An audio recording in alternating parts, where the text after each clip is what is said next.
I think the worst way you can approach a presentation, to be honest, is in the case of of a building, is to say, okay, I got a floor plan, right? I got a section, I got an elevation, I got two perspectives. Maybe I decided that or it was prescribed to me. Okay, let's see. I put them up on the wall or on my computer, right, in InDesign or whatever. Well, floor plan can probably be in the center. Align the section and the elevations, right? And then perspectives over here. Like that is the most ridiculous way. That's not making a presentation. Any presentation you create, in the case of design, should have three components. There's the artifact itself, which in architecture is the building, right? The artifact itself, or the representation of the artifact itself. There are the ideas behind that thing. And then the third component is information to convey how those ideas and the artifact relate to each other. Does that make sense? Right. So you have like, let's say, conceptual diagrams and 3D renderings. Mm-hmm. Well, there's a big gap between the two, right? Yeah, and I think it's a really important way to think about the content in that manner. And so, in fact, any presentation that you create or you go to, right? Let's say you're a student in school and you're watching other people present. Think about it that way. There's the artifact, there's the ideas, and then there's a bridge between the two. A good presentation, and from my view, has to have all three, right? A presentation that only shows ideas, really cool, conceptual, beautiful graphics, is a problem in my book because, again, we are designers of things. What is the thing? I need to see the thing. This perfect grid layout that you've pinned up is beautiful, abstract, pastel colors and whatever. Okay, that's the conceptual stuff. Cool. What does the building look like, right? Because we are architects.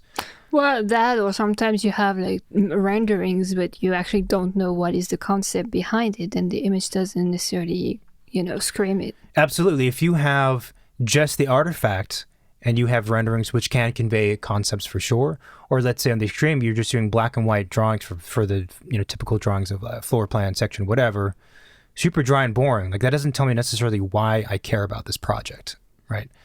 In the same way, another scenario is if you have the ideas and you have the artifact, but you're not showing visually how those two connect, that's a problem.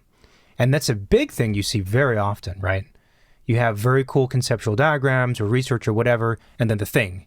And as a viewer, you're like, okay, I don't understand how these two things relate at all when you're claiming them to be doing that. Well, and the purpose of those types of non-built design presentation oftentimes is for people to get it, to understand the project, agree, validate it, approve it in a way, right? So you can just take one approach or the other. People are not in your head. They don't know what's going on. They need to understand the full spectrum of the project. Yeah. I think at the end of it, it's kind of a cop-out to say it's okay just to present one of these three aspects, right? And I mean, it might be okay depending on what is the audience and what is the purpose of the presentation, but I don't think that's the majority of the presentation. Like, what presentation would be like, just show me the artifacts? Right. I don't know. Is that an exhibition that's on the presentation? Yeah, I mean, that's a good point, actually, that there's a lot of scenarios where you are expected to only show one sliver of the three, that I kind of talk about. But I have a real problem with that in terms of education or training. And I think these rules, what we're talking about mostly is unbuilt work, right? I think when you get to built work, there's a little more focus on just the artifact and a little less focus tends to be a little less focus on the why and the how, right? But the rules are generally apply, and I think the best presentations have all three components. And so I think it is a cop-out when you're like, I'm just going to focus on this one thing, because you're changing the rules of the game to suit what's easiest for you or what your skill set is. And I don't think that's all right. And what's fascinating to me is that if you think about boards in this manner, and it's not always the case, but let's say roughly it's thirds of graphic representation, or the amount of content that's on the board. What do you mean thirds? A third of the idea, a third of the content is ideas, how, and then the product, right?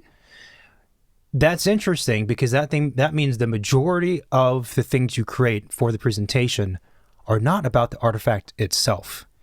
It's about all the other things around the artifact, right? Because I think sometimes there are definitely presenters and designers that struggle in both ways. But I have for sure seen designers where they focus too much on the artifact in a presentation. And again, I'm left thinking, okay, yeah, but why do I care about any of this? You're just showing me the thing. And we can talk about the thing. We can talk about the curves of the thing or whatever. But again, the why, how, what, the first 2/3 of the story is, and the whole reason why this thing should exist in the world is missing. So I don't know what that means, but I think it's fascinating to me that like potentially the majority of the things you're trying to create are to communicate things that are not about the physical thing itself, but rather the reasons behind it and the effect that it has.